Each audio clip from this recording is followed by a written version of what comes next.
The text came in at 11 p.m. Just landed, babe. Long flight. Exhausted. See you tomorrow morning. I stared at the screen. Read it again. Then I did something I'd never done before in 7 years of marriage. I opened FlightAware and typed in her flight number.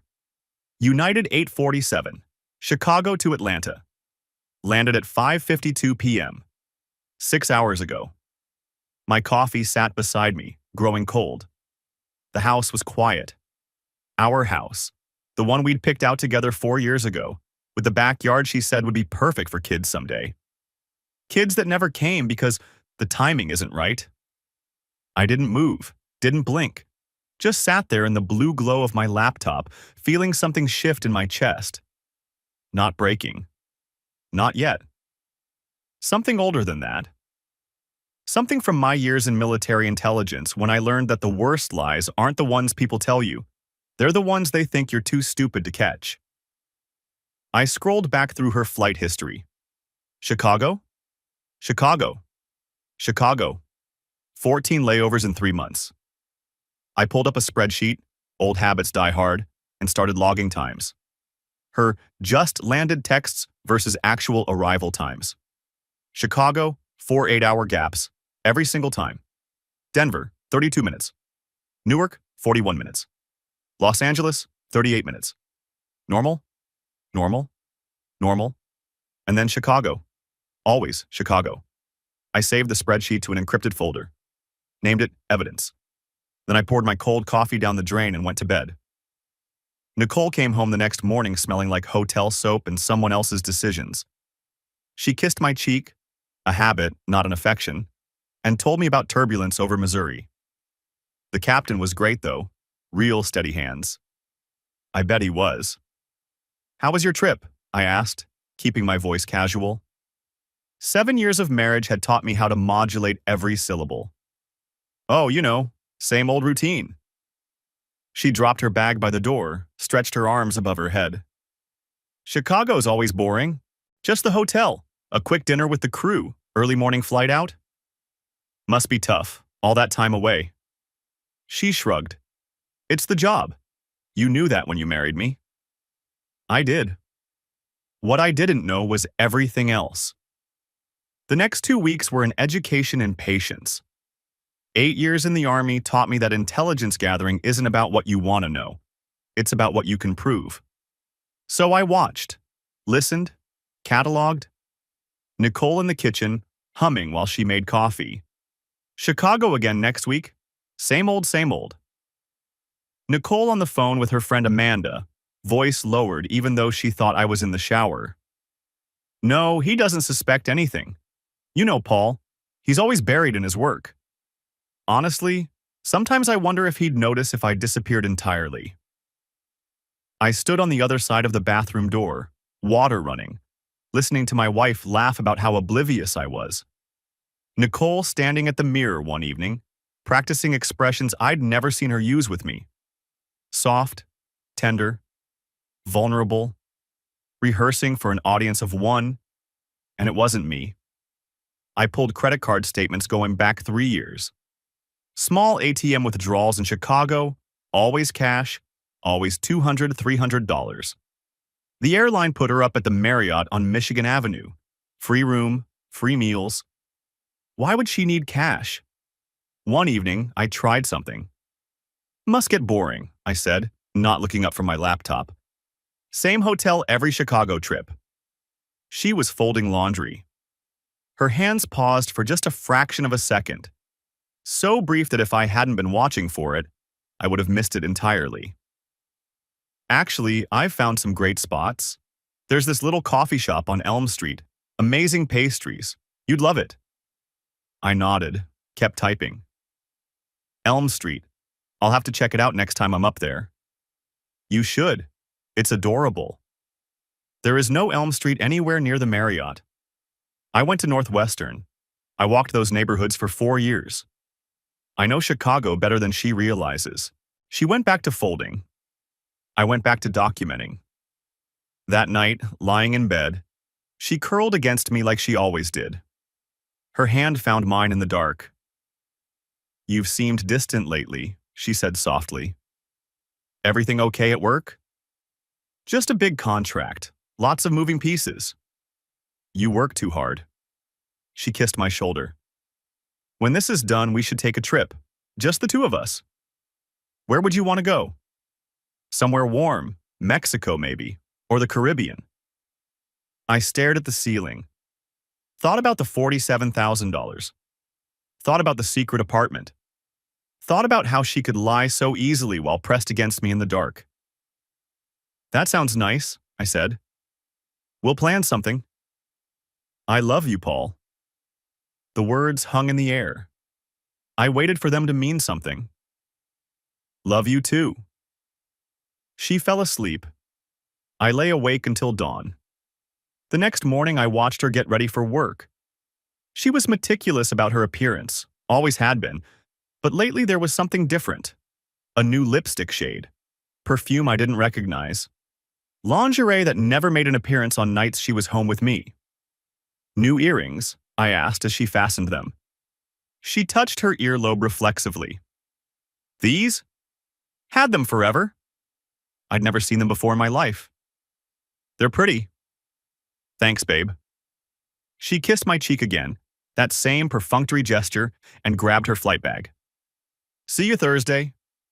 Safe travels. She didn't look back. 2 days later, I found the credit card. It was buried in an old email account she thought I didn't know about.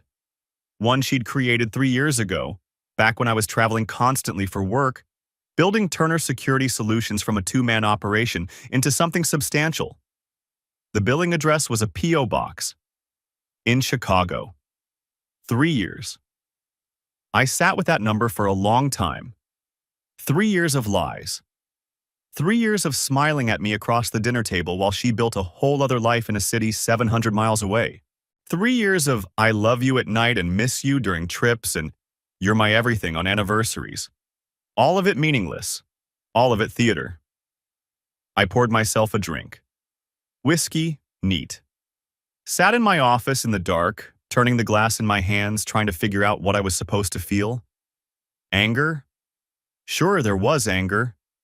Somewhere deep down, burning low and hot. But it wasn't the explosive kind. It was patient. The kind that waits. Grief? Maybe. For the marriage I thought I had. For the woman I thought I married. For the future we were supposed to build together. But more than anything, I felt stupid. 3 years. How had I missed it for 3 years? Because you trusted her, a voice in my head said. Because that's what marriage is supposed to mean. I finished the whiskey, poured another. Then I picked up my phone. I called Victor Reyes that night. Victor and I served together at Fort Huachuca, back when we were both young and stupid and convinced we were going to save the world. He got out a year before me, moved to Chicago, started a private investigation firm.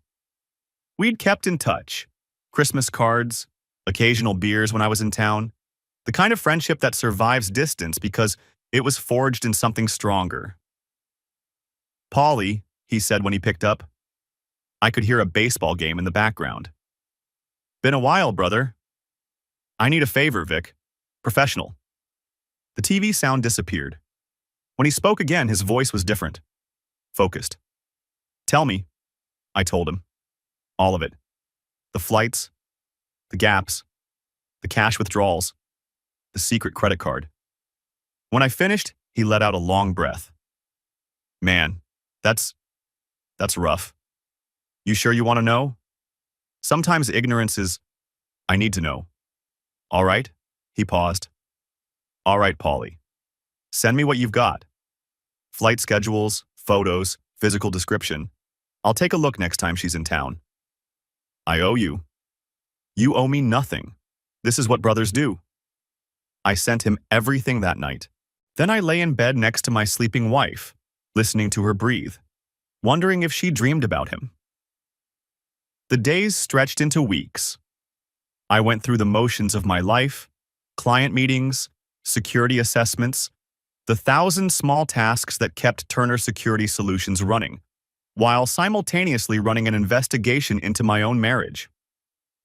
I discovered that Nicole had been taking Uber to a different address after landing in Chicago.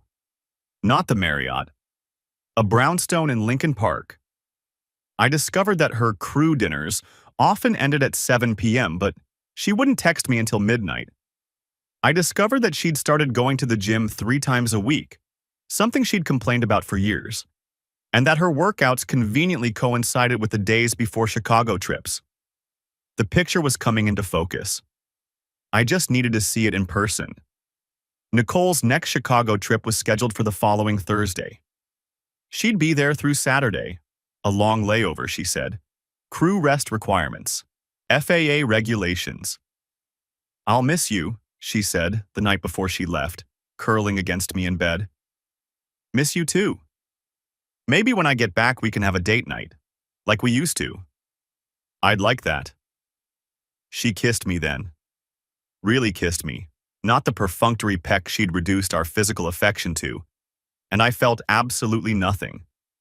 It was like kissing a stranger, which I realized was exactly what she'd become. The next morning, I told her I had a cybersecurity conference in Dallas. A 2-day thing, boring but necessary. Maybe we'll both be traveling at the same time, she laughed. Like ships in the night. Like ships in the night, I agreed. She kissed my cheek, back to the habit, and drove away. I booked a flight to O'Hare. Victor picked me up outside Terminal 1 in a navy blue sedan that screamed surveillance vehicle. He looked the same, a little grayer, a little thicker around the middle, but the same sharp eyes that used to spot IEDs from 100 meters back in the sandbox. You look like garbage, he said by way of greeting. Thanks. You look like you've been hitting the donuts.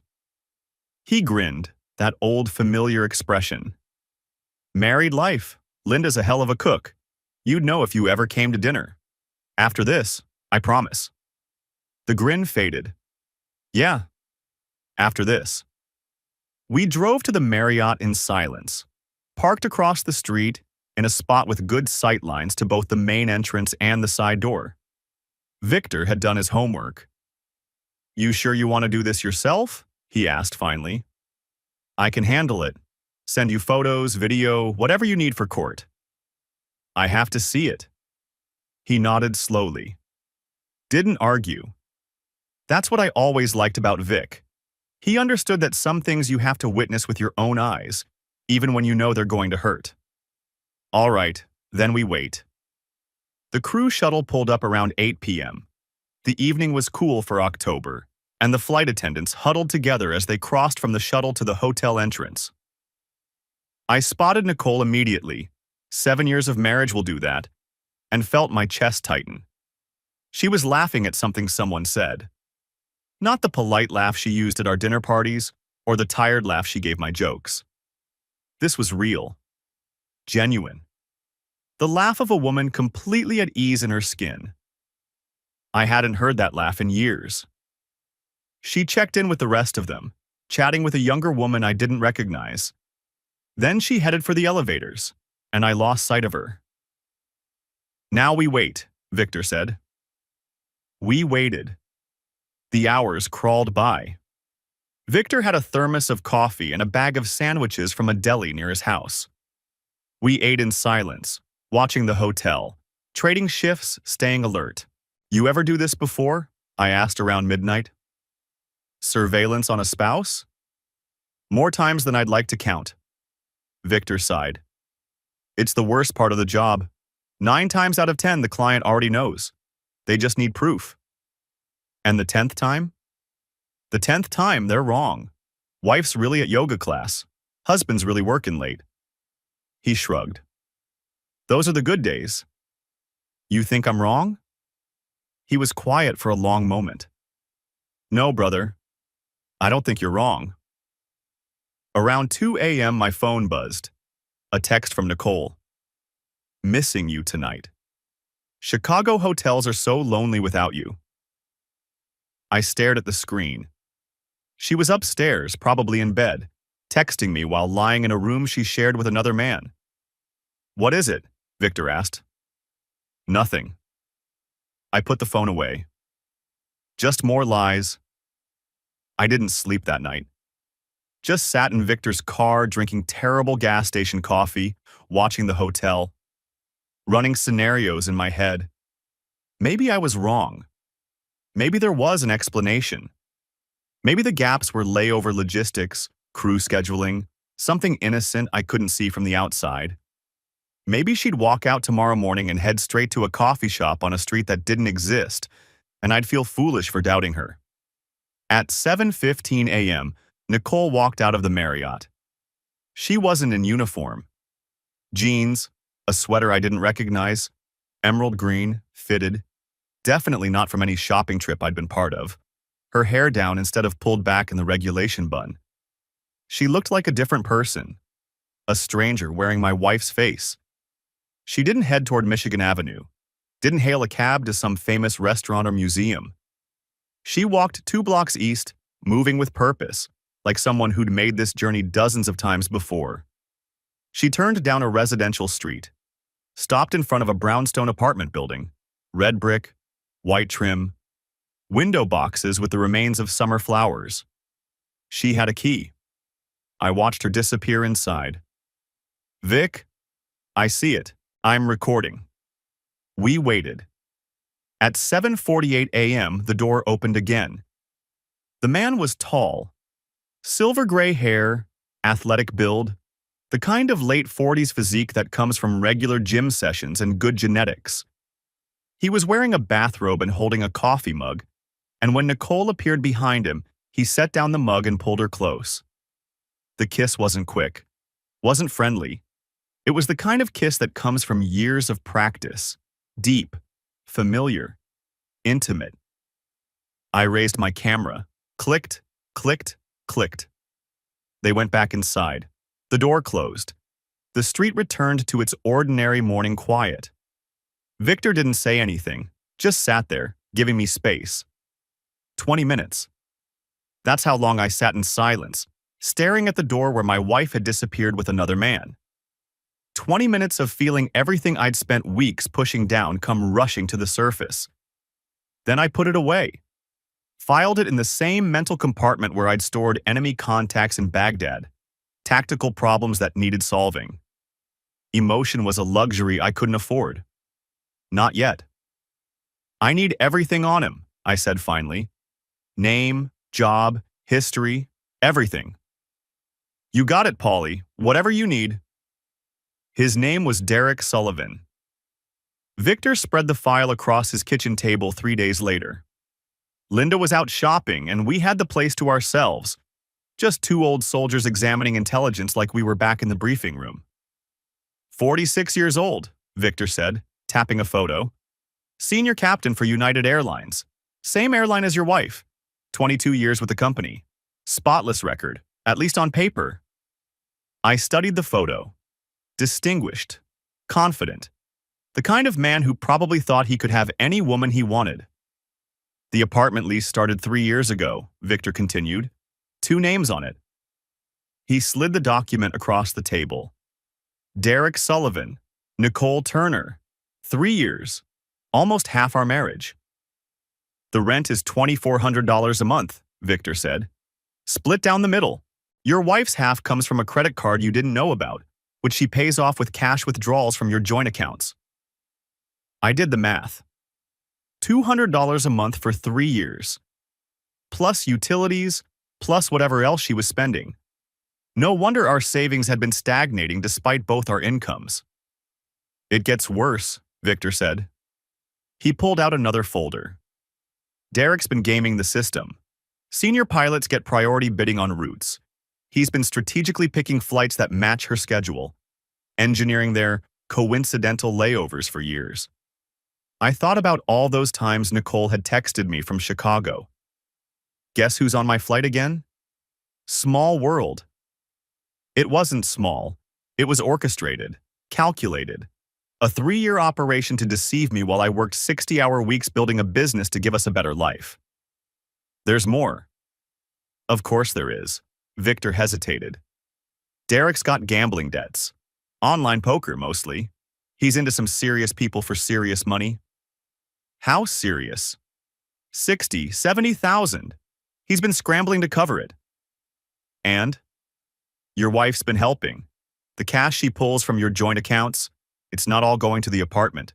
She's been giving him money. A lot of it. I sat back, looked at the ceiling of Victor's kitchen, thought about the vacation to Hawaii I'd been planning for our anniversary, the renovation I'd been putting off because money was tight. Money was tight because my wife was funding her lover's gambling addiction with my earnings. How much? Best I can tell, around $47,000 over 3 years. $47,000. I thought about the hours I'd spent building Turner Security Solutions, the clients I'd courted, the nights I'd stayed late to finish proposals, the weekends I'd sacrificed because I thought I was building something for us. She'd been siphoning it off the whole time, stealing from our future to fund her affair. I need a forensic accountant, I said finally, and a good divorce attorney. I know people. I'll make some calls. The attorney's name was James Wright. Silver hair, expensive suit, the kind of calm that comes from 40 years of seeing the worst humanity has to offer. His office was all dark wood and leather chairs, the kind of place where expensive problems came to be solved. His assistant offered me coffee. I accepted. It was good, far better than the gas station sludge I'd been surviving on during the surveillance. I sat across from his massive desk a week later, watching him flip through the evidence folder I'd assembled. His expression never changed. Professional neutrality, the mask of a man who'd heard every story and been surprised by none of them. "This is thorough," he said finally. "Almost military. Old habits? Where did you serve?" "Fort Huachuca. Military intelligence. 8 years." He nodded approvingly. "That explains the organization. Most clients come to me with suspicions and feelings. You've brought me a case. It's going to serve you well." He set down the folder and steepled his fingers. "What are your goals here, Mr. Turner? Revenge? Justice? A clean break?" I thought about it. "Protection. I want to protect what I've built." Smart answer. The emotional ones always cost more. He leaned forward. "Let me tell you how Georgia handles this. Georgia allows fault-based divorce. Adultery is grounds, and more importantly, it can bar alimony claims. She works, has her own income. Doesn't matter. If she tries to claim she's become accustomed to a certain lifestyle and needs support to maintain it, this evidence shuts that down. No judge in this state is going to make you subsidize a woman who spent 3 years cheating on you. What about the money she took? Dissipation of marital assets." James smiled thinly. "It's taken seriously here. The $47,000 she funneled to her friend, that comes out of her share in the settlement. Georgia courts consider that theft from the marriage. And my business? Turner Security Solutions is primarily premarital property. You built it before the marriage, correct?" "Correct. She came on as an employee briefly but left after 6 months. Then the business is protected. Any growth during the marriage might be subject to equitable distribution, but with the adultery evidence, we can argue for minimal division." He made a note. "The prenup helps too. She complained about signing it. Said it meant I didn't trust her. And here we are." James set down his pen. "Trust but verify, Mr. Turner. You should have verified sooner." I nodded. "What do you need from me?" "Keep documenting. Everything. Georgia is a one-party consent state. You can record any conversation you're part of without telling her. Change your passwords, separate your finances where legally possible, and for God's sake, don't confront her yet." "Why not?" "Because right now she thinks she's getting away with it. People who think they're winning get sloppy. They make mistakes. They send texts they shouldn't send. Make purchases they can't explain. Slip up in conversations." He tapped the folder. "Let her make mistakes. We'll catch them all." I stood, shook his hand. "Thank you." "Mr. Turner." His voice stopped me at the door. "One more thing. Your wife has been painting a picture. What do you mean? The texts your investigator pulled, the ones between her and Derek. James's expression hardened. She's been telling him that you're abusive, controlling, dangerous, that she's trapped and scared to leave. The floor seemed to tilt slightly. What? She's been photographing bruises. Your investigator found them in her cloud storage. He pulled out a printed photo. A woman's arm, purple and blue marks vivid against pale skin. Do you recognize this? I stared at the image. Then recognition hit me like a punch. That's from 2 years ago. She slipped on ice outside the house, hit the porch railing. And you can prove that? Date-stamped photos, medical records? I thought back to that night. The yelp from outside. Finding her on the steps, arm already swelling. I took her to urgent care. They would have documented everything. Get those records, because right now, your wife is building a case. If you file for divorce without being prepared, she's going to accuse you of domestic abuse, ruin your reputation, possibly have you arrested. The drive home was a blur. I sat in my car in the driveway for an hour, staring at the house where I'd thought I'd built a life. She wasn't just cheating on me. She was planning to destroy me. I spent the next 2 weeks in a strange kind of limbo. On the surface, nothing changed. I played the role of oblivious husband, going to work, coming home, asking about Nicole's trips, kissing her goodbye when she left for Chicago. I told her about the fictional conference in Dallas that had been rescheduled. I laughed at her jokes, watched TV with her, slept beside her every night. One evening, she came home in a good mood, kicked off her heels at the door, poured herself a glass of wine, and curled up next to me on the couch. Rough day? I asked, not looking up from my laptop. Actually, a great day. The flight was smooth, the passengers were nice, and I got compliments on my service from 3 different people. That's great, babe. She sipped her wine. I was thinking, maybe we should have a dinner party next weekend. Invite the Porters, maybe your colleague Mike and his wife. We haven't entertained in ages.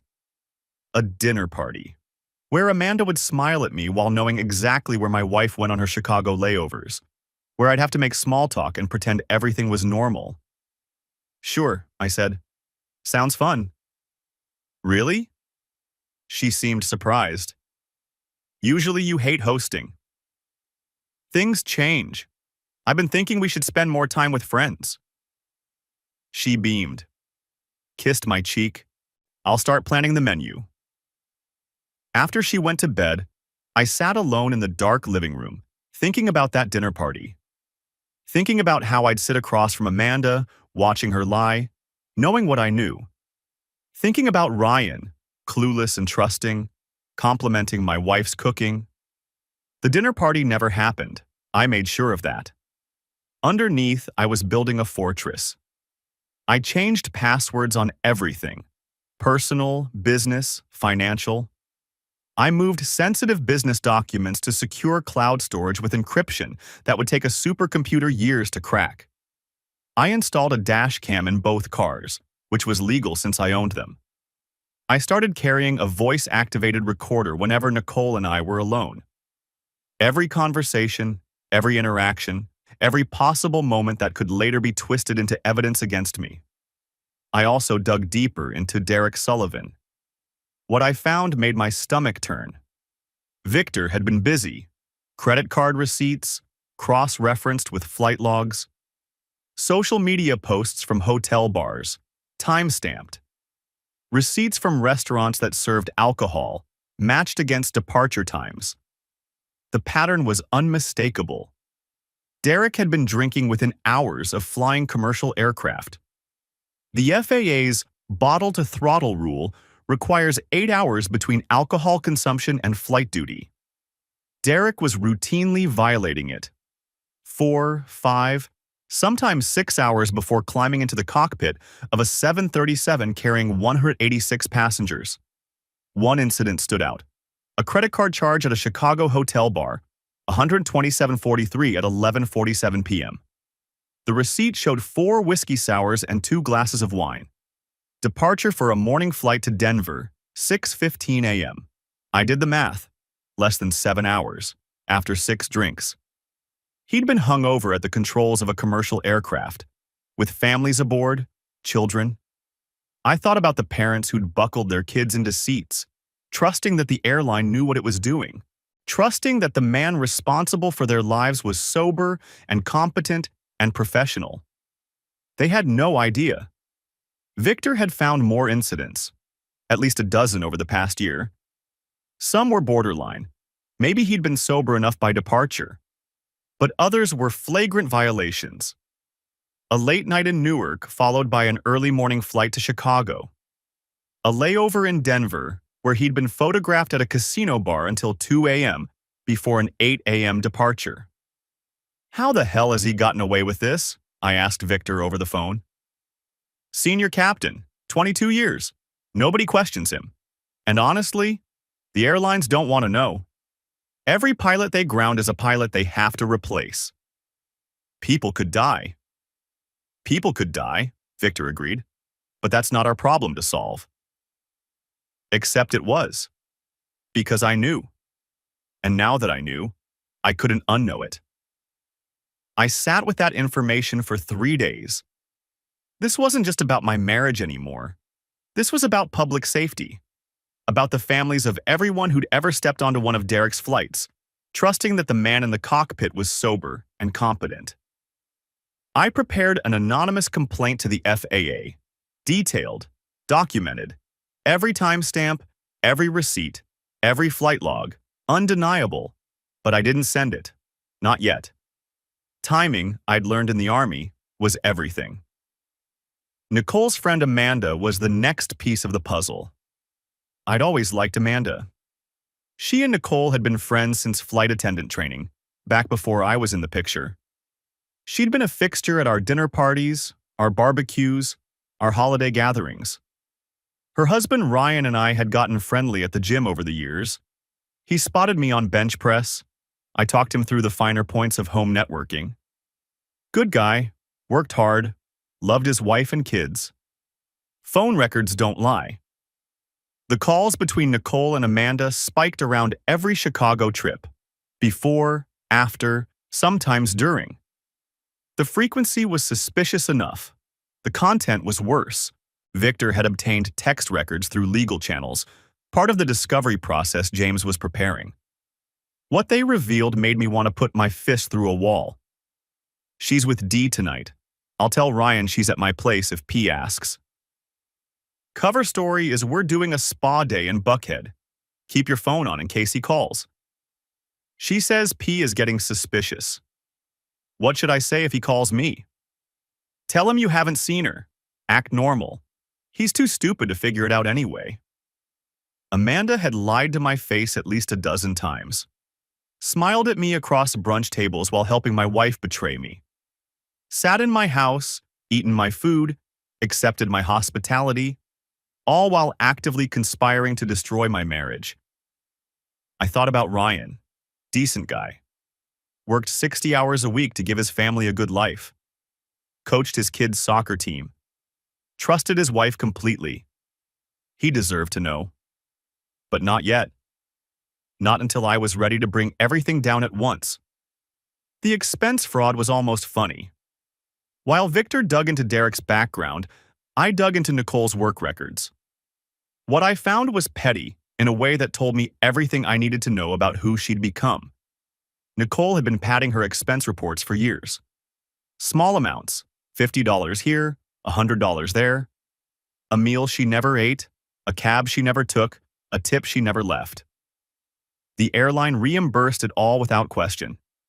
Over 5 years, approximately $12,000. It was pathetic. She had a millionaire pilot as a boyfriend, an apartment someone else helped pay for, and she was still nickel and diming her employer like a teenager stealing from the cash register. I prepared another anonymous tip. United's Internal Fraud Investigation Department, complete with dates, amounts, and patterns. 3 weapons now. The divorce evidence. The FAA complaint. The fraud tip. I was ready. Victor called me on a Tuesday evening. I was in my office pretending to work on a client proposal while Nicole watched reality TV in the living room. You sitting down? Yeah. What have you got? Derek Sullivan isn't exactly exclusive. I laughed. The sound surprised me. Of course he isn't. Gate agent in Denver. Been going on for 2 years. Flight attendant out of Newark. On and off for 4 years. Some woman in Seattle. I'm not sure what her connection to the airline is, but she's definitely a regular. I thought about Nicole in that brownstone apartment, playing house with a man who had women scattered across the country like luggage. Does she know? Doubt it. He's careful. Different cities, different schedules. Probably tells them all the same stories. The irony was so thick I could taste it. Nicole had destroyed our marriage for a man who saw her as one of many. A layover lover. A Wednesday in Chicago appointment. Nothing special, nothing permanent. There's more, Victor said. Derek's married. What? Wife named Caroline, lives in Connecticut. House, 2 kids, grown now. They've been married 24 years. 24 years. A whole life. Another woman who had no idea her husband was living 3 or 4 separate existences. Does she know about any of it? I don't think so. He's been very careful. The apartment in Chicago is paid with cash. No paper trail back to Connecticut. I hung up. Sat in the dark of my office, listening to the laugh track from Nicole's show drifting through the wall. She'd blown up our lives for a man who was never going to leave his wife. A man who had backups in multiple time zones. A man who probably couldn't remember which lies he'd told to which woman. It wasn't even flattering. It was just sad. I filed for divorce on a Thursday. The process server found Nicole at the Marriott in Chicago, right in front of her entire crew. I'd planned it that way. Let them see. Let them whisper. Let the rumor mill start grinding before she even knew what hit her. The same day, I submitted the FAA complaint. The fraud tip to United, and I called Ryan Porter. Hey man, he said when he picked up. I could hear his kids in the background, arguing about something. What's up?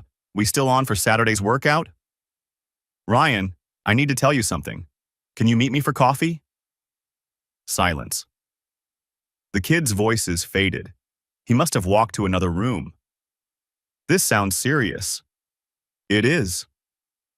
We met at a diner near his house an hour later. I brought printed phone records, text messages, screenshots. I laid them out on the table between our untouched coffees. Ryan picked up the first printout. Read it. Set it down. Picked up another. His face went through stages. Confusion. These are just texts, so what? Denial. There has to be an explanation.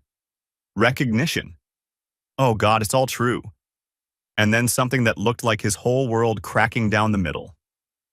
She told me they were doing spa days, he said quietly. Girls' trips. Shopping in Buckhead. I know. I'm sorry, Ryan. He kept reading. His hands were shaking slightly. This one, he said, pointing to a text.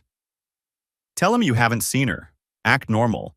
He's too stupid to figure it out anyway. He looked up at me. She called me stupid.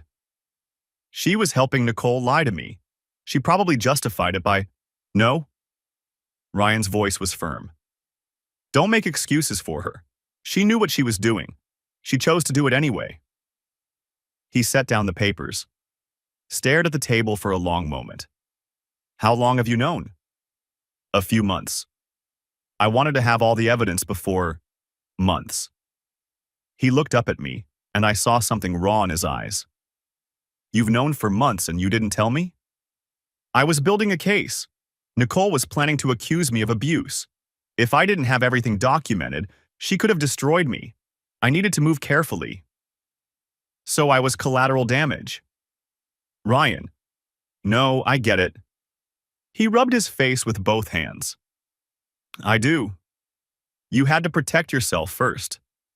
I would have done the same thing. I'm sorry, truly. I wish I had better news. He was quiet for a long moment.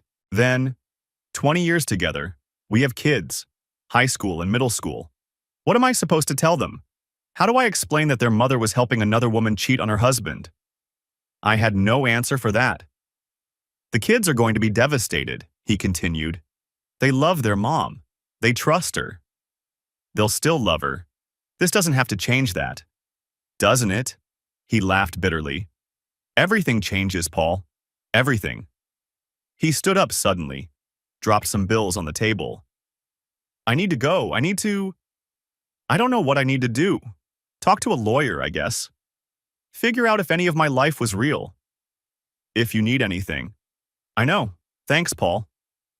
He walked out, left his coffee untouched. I sat there for another 20 minutes, staring at the evidence spread across the table, wondering how many lives Nicole's choices had destroyed. Nicole came home from Chicago like a hurricane. I heard her car in the driveway, the slam of the door, footsteps on the porch, fast, angry. The front door crashed open. I was sitting at the kitchen table, calm, waiting, a folder in front of me. You had me served at work? Her face was flushed, hands shaking.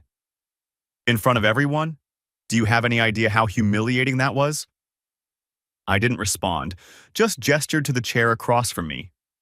She stared at me for a long moment. Then she dropped into the chair, still vibrating with anger. Paul, whatever you think you know. I opened the folder, placed the first photo on the table. Her and Derek, kissing in the doorway of the brownstone. Her face drained. The anger evaporated, replaced by something else. Fear, maybe. Or recognition that her carefully constructed world was collapsing. Where did you get this? I didn't answer. Just placed the second item. The apartment lease. 2 names. She started shaking. I placed the third. Financial records. Transfers. The $47,000. Paul, I can explain. Can you, please? I'd love to hear it. It's not what it looks like. It's a lease with both your names on it. An apartment you've been paying for with money from our joint accounts. Money you told me we couldn't afford to spend on vacations or home improvements. She was crying now. I was going to tell you. I was planning to. You were planning to frame me for domestic abuse. I placed the next items on the table. The texts. The ones where she called me abusive, where she claimed I hit her, where she detailed fictional incidents of violence. These aren't what they look like. They look like you telling your boyfriend that I beat you, that I'm dangerous, that you're scared to leave. I was exaggerating. I was just venting. Venting. I nodded slowly. Is that what you call it? I placed the photos on the table. Her arm, her leg, her ribs, bruises from accidents I remembered clearly. You photographed a fall from 2 years ago and labeled it as evidence of abuse. You kept a journal. I have copies, by the way, documenting incidents that never happened. Times when I was verified to be in other cities. Times when I was at client meetings with 6 witnesses. She was crying harder now. I never would have actually filed those reports. Then why create them? Why spend 3 years building a case against me? Because I was scared. I didn't know how to leave, and Derek said, Derek, I cut her off. Let's talk about Derek. I placed the FAA investigation notice on the table. Derek Sullivan, grounded pending review. What did you do? What I had to do. He's been flying drunk, Nicole, or close enough to it. Violating FAA regulations for years. Did you know about that? She didn't answer, which was answer enough. You knew. You knew he was putting lives at risk and you said nothing.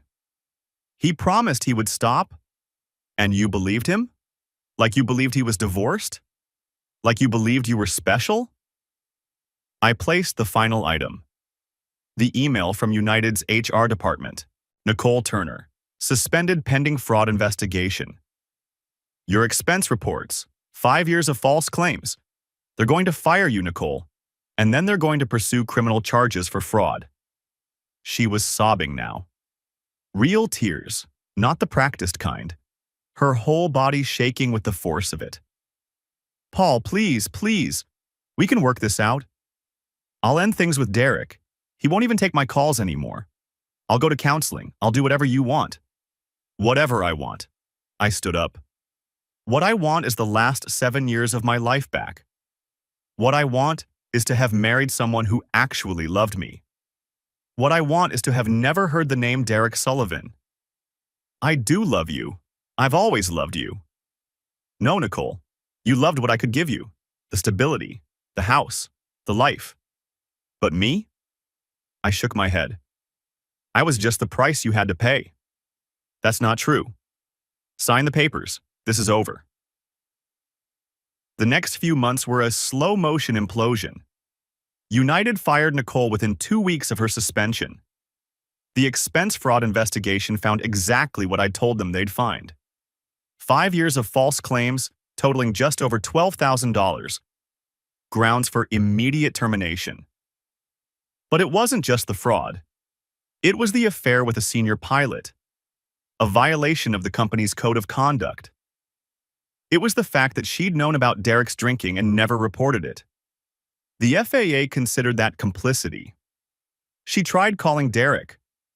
I know because James's investigator was monitoring her phone records. She called him 37 times in the first week. He never answered. Not once. Derek fared worse. His license was suspended pending investigation. Then the investigation found everything I documented. The drinking, the falsified rest logs, the morning flights after late-night bar tabs. The FAA doesn't mess around with impaired pilots. They revoked his license permanently. United fired him and filed a civil suit for damages. All those fraudulent rest logs, all those bonus payments for trips he shouldn't have been taking, they wanted their money back. The lawsuit asked for $1.2 million. And then there was Caroline. I never found out who told her. Maybe it was someone at United. Maybe it was one of Derek's other women, finally deciding to compare notes. Maybe it was just karma, finally catching up after 24 years. She filed for divorce in Connecticut 3 weeks after Derek lost his license. Her attorney was aggressive. She took the house, most of the savings, what was left of his retirement. Left him with his gambling debts and his shame. Last I heard, he was working as a flight instructor at a small regional airport somewhere in the Midwest, teaching student pilots how to do what he was no longer allowed to do himself. The bankruptcy filing came 6 months later. I sometimes wondered if he thought about it, the choices he made, the lives he ruined, his own included. Did he lie awake at night, running through the decisions that led him here? Did he miss the power, the prestige, the steady paycheck of a senior captain? Did he miss the women? Probably not. Men like Derek don't reflect. They just move on to the next thing, the next lie, the next person to con. Ryan's divorce was quieter but just as final. Amanda tried to claim she didn't know how serious it was, that she was just being a good friend to Nicole. Ryan had the text messages. His attorney presented them in court. The judge didn't buy her story. She lost custody of their kids. The texts where she called Ryan clueless and laughed about deceiving him didn't play well with the judge. She moved out of state 6 months after the divorce was finalized. Last I heard, she was working at an insurance company in Alabama, starting over. Nicole tried to fight our divorce. Of course she did. She hired an attorney, a cheap one because she had no money for anything better, and claimed the prenup was signed under duress. James demolished that argument in 15 minutes with testimony from the attorney who'd witnessed the signing. Your Honor, James said in the pre-trial hearing, Mrs. Turner had independent legal counsel review this document. She was given 30 days to consider it. She signed willingly and enthusiastically, according to 3 witnesses. The judge wasn't impressed with Nicole's claims. She tried a different tack, claimed I was hiding assets, that Turner Security Solutions was worth far more than I'd disclosed, that I had offshore accounts and hidden investments. James produced 3 years of meticulously organized financial records, tax returns, bank statements, business accounts, everything documented, everything clean. "Mrs. Turner," the judge said, "do you have any evidence to support these allegations?" Her attorney, a young guy who looked like he was in over his head, shuffled papers nervously. "We believe a forensic accountant would find, do you have evidence, or do you have speculation?" They had speculation. The worst moment came when Nicole's attorney tried to introduce the abuse claims. "Your Honor, my client has documented evidence of physical abuse during the marriage." James stood. "Your Honor, I'd like to enter into evidence the medical records from Northside Urgent Care, dated February 12, 2019. Mrs. Turner was treated for contusions to her left arm after slipping on ice outside the marital home." The judge examined the records. "I'd also like to enter photos taken by Mr. Turner immediately after the incident, time-stamped and geotagged at the marital residence, showing Mrs. Turner's injury and the icy conditions on the porch." More photos. "And finally, I'd like to enter the evidence photos Mrs. Turner created, which are clearly the same injuries photographed under different lighting conditions, along with a forensic analysis showing they were taken from the same original images." Nicole's attorney went pale. "Mrs. Turner," the judge said, and her voice was ice, "are you aware of the penalties for submitting fraudulent evidence in a court proceeding?" Nicole didn't answer. Just sat there, pale and shaking. The final settlement was everything I'd hoped for. Alimony, denied. Her adultery and subsequent job loss, caused by her own fraud, eliminated any claim. Assets. I kept 70%. The dissipated $47,000 came out of her share, just like James said it would. The house, mine. My business, 100% mine. The prenup she'd laughed at, called silly formal nonsense when we signed it, turned out to be ironclad. Debts. Nicole was assigned responsibility for the secret credit card. $15,000 in charges for their Chicago apartment. She walked away with her clothes, her car, and a small settlement that would keep her afloat for maybe 6 months if she was careful. I never saw her cry again after that night in the kitchen. By the end of the proceedings, she just looked hollow, empty, like someone had scooped out everything that made her Nicole and left only a shell. I didn't feel bad about it. I didn't feel much of anything. A year later, I was sitting in a coffee shop near my office. Saturday morning, waiting for Lauren. Lauren Beck, an architect. We'd met at a client event 6 months after the divorce was finalized. She was designing a security system for a new office building downtown. I was consulting on the cybersecurity infrastructure. We'd gotten to talking, first about work, then about other things. I remember the moment I knew I wanted to see her again. We were standing by the buffet table at some networking event, both of us clearly bored by the proceedings, when she made a joke about the motivational speaker that made me laugh, really laugh, for the first time in months. "I'm sorry," she said, looking mortified. "That was inappropriate. He's probably a very nice man." "He's a fraud who charges $10,000 to tell people to synergize their core competencies," I said. "Your assessment was accurate." She smiled. Really smiled. "I'm Lauren. Paul." "I know. I read your name tag." She gestured to my chest. "Very sneaky of you, putting your name where everyone can see it." A week later, we got dinner. A month later, we got serious. 6 months later, she was the first person I wanted to talk to every morning and the last person I wanted to see every night. It was new, healthy, honest. She knew about Nicole, all of it.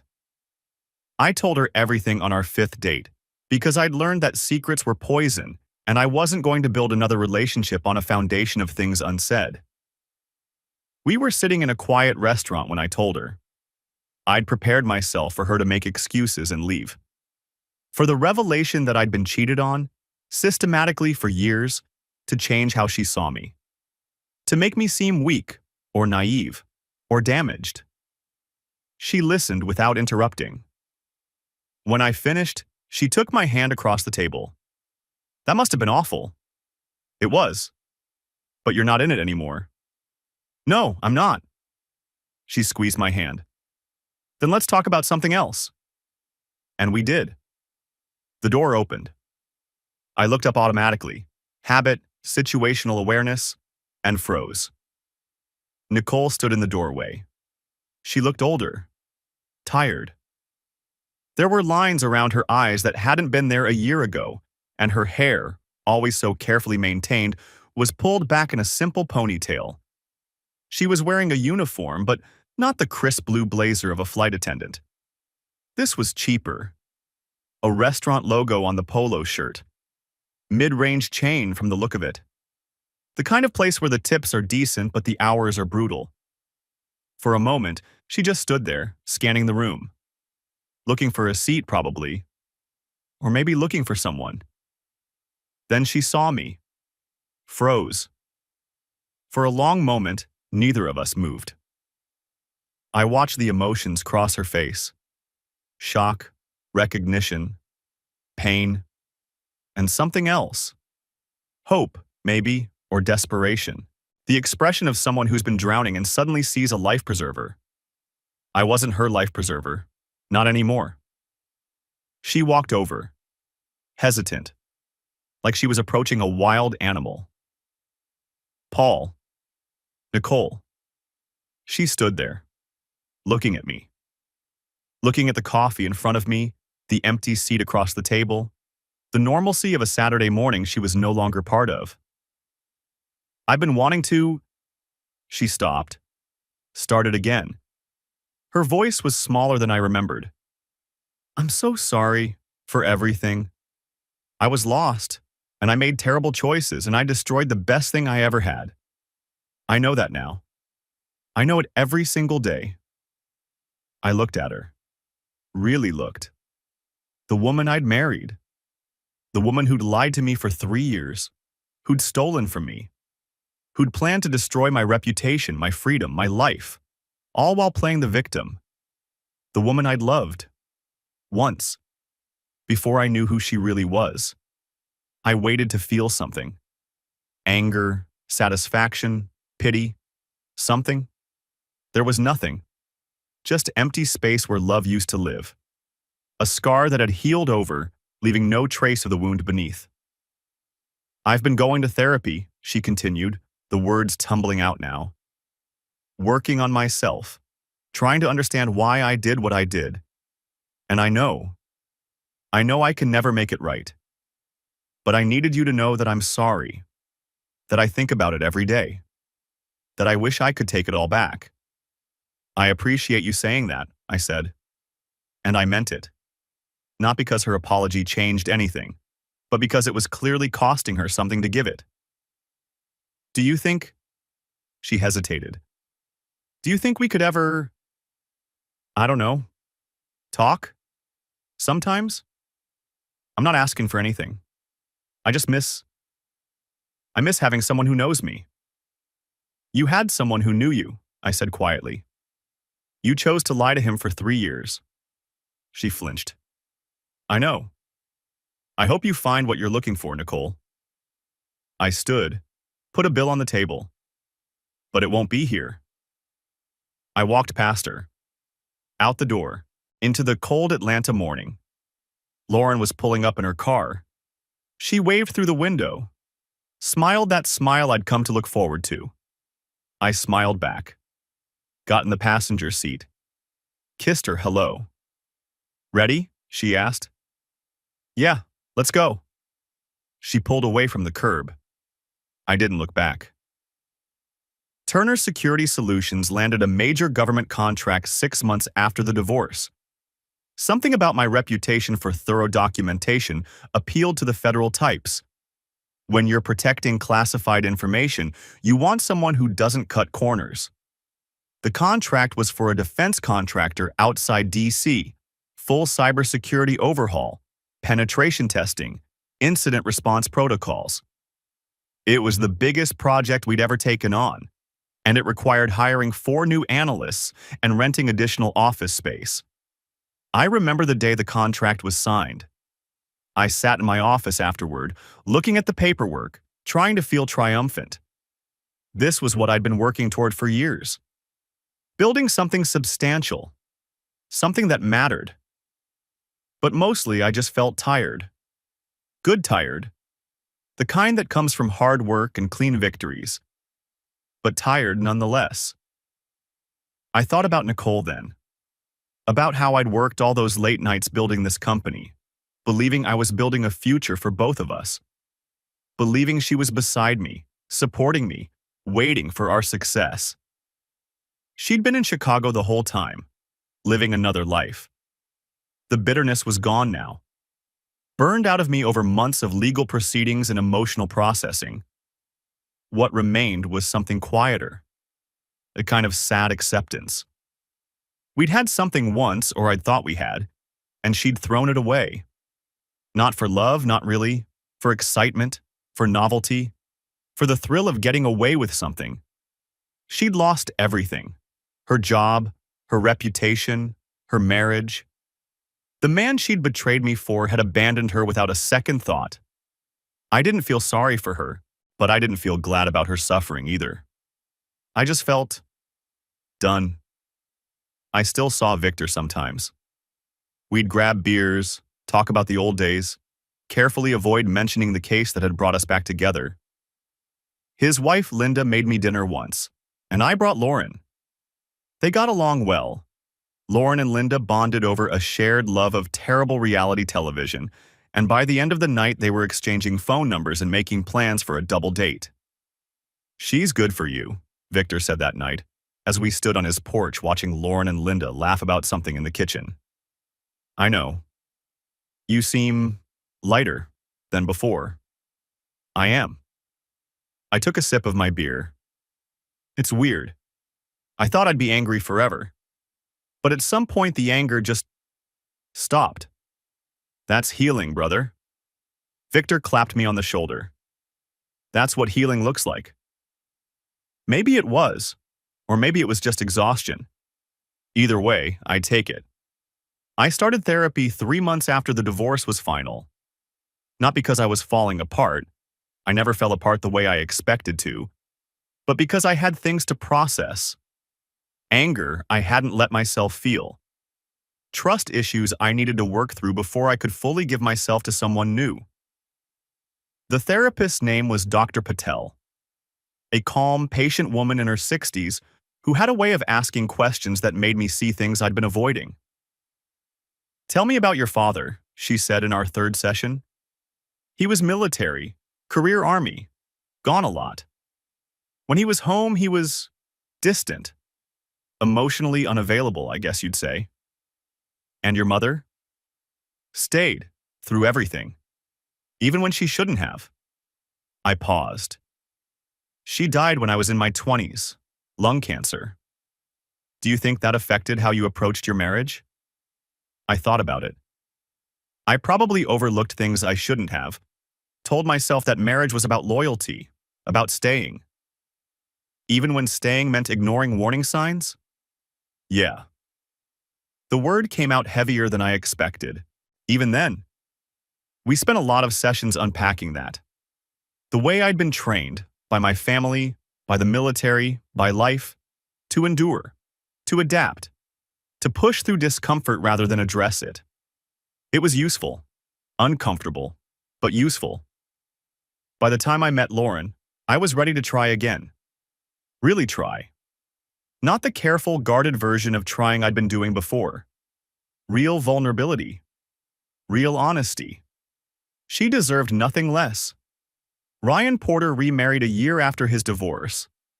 Nice woman. Kindergarten teacher he met through his daughter's school. They moved to Florida, started fresh. We exchanged Christmas cards and the occasional text. I never spoke to Nicole again after that day in the coffee shop. Never needed to. Our attorneys handled the final paperwork, the last loose ends, the administrative detritus of a marriage that had ended in flames. Sometimes I wondered what she was doing. If she'd found another job, another relationship, another chance. If she ever thought about me, about us, about what we might have been if she'd made different choices, then I'd stop wondering and get on with my life. Some doors, once you close them, stay closed. Lauren and I got engaged last spring. It happened on a Thursday, which seemed fitting. Nothing dramatic, nothing public. Just the two of us on our back porch watching the sunset, drinking wine. "I want to spend my life with you," I said. And then I pulled out the ring. She cried. I might have too. Neither of us brought it up afterward. The wedding is next fall. Small ceremony. Just family and close friends. Nothing fancy. Lauren wanted a big wedding. The full production, she called it. But I talked her into something smaller. "I did the big wedding before," I said. 200 guests, open bar, a string quartet, and look how that turned out. "You think a small wedding will protect us from divorce?" "No, I think a small wedding will let us focus on what matters, each other, not the performance." She thought about it, then she smiled. "I always hated those giant weddings anyway, everyone looking at you, having to perform happiness for 8 hours straight." "So we agree." "We agree." She kissed me. Small wedding, big life. She knows everything about my past, every ugly detail, every moment I'm not proud of, the surveillance, the anonymous tips, the systematic destruction of everyone who'd conspired against me. Some people might call it vindictive. Some people might say I went too far. Lauren just shrugged when I told her the details. "They were going to destroy you," she said. "You defended yourself." "Some people would say I enjoyed it too much." "Did you?" I thought about it. Parts of it. The planning. The execution. Watching the pieces fall into place. I paused. But not the pain. Not watching Nicole cry in the kitchen that night. Not seeing what she became afterward. "That makes you human," Lauren said. "Not a monster." She chose me anyway. That's what I was looking for, I realized. Not revenge, not justice. Just someone who saw all of me and didn't walk away. Nicole never understood that. She wanted the life I could give her without wanting me. The house, the stability, the security, those were valuable. I was just the price she had to pay. I deserved better than that. It took 3 years of lies to teach me, but I finally learned. There's a file still on my encrypted drive. I never deleted it. Evidence. 1,200 photos, 300 documents, 6 months of surveillance records and financial statements and text message logs. Everything I needed to prove that my wife was a liar and a thief. Sometimes I think about opening it. Looking at the photos, the records, the texts that documented the worst betrayal of my life. Remembering what it felt like to sit in Victor's car and watch her kiss another man. Remembering the moment I realized she was planning to destroy me. I never do. Not because it hurts, it doesn't anymore, but because it's irrelevant. That part of my life is over. The evidence served its purpose. Now it's just data, taking up space on a hard drive, waiting to be forgotten. Maybe I'll delete it someday. Or maybe I'll keep it as a reminder. A monument to the person I used to be and the lesson I learned the hard way. Trust but verify. Always. Some lessons cost more than others.